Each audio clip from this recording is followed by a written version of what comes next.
Building a website with WordPress is straightforward thanks to its user-friendly interface and extensive plugin ecosystem.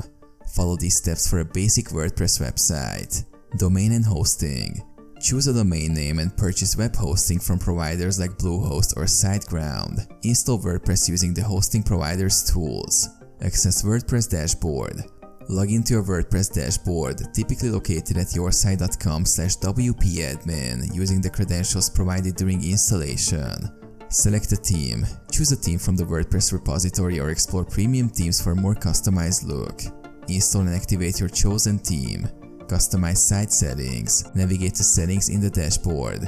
Configure your site title, tagline, and other basic settings to match your brand. Add essential plugins. Install essential plugins like Yoast SEO for search engine optimization and the Kismet for spam protection. Activate and configure them as needed. Create pages and menu. Add essential pages such as home, about, contact, etc.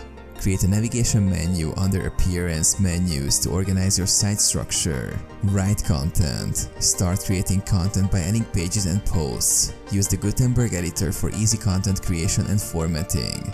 Configure widgets. Use widgets to add functionalities to your site's sidebar or footer. Common widgets include recent posts, categories, and search. Set permalinks. Under Settings, Permalinks, choose a URL structure that is SEO friendly and reflects your current hierarchy. Regular updates and backups. Regularly update WordPress, themes, and plugins for security. Implement regular backups using plugins like Updraft Plus.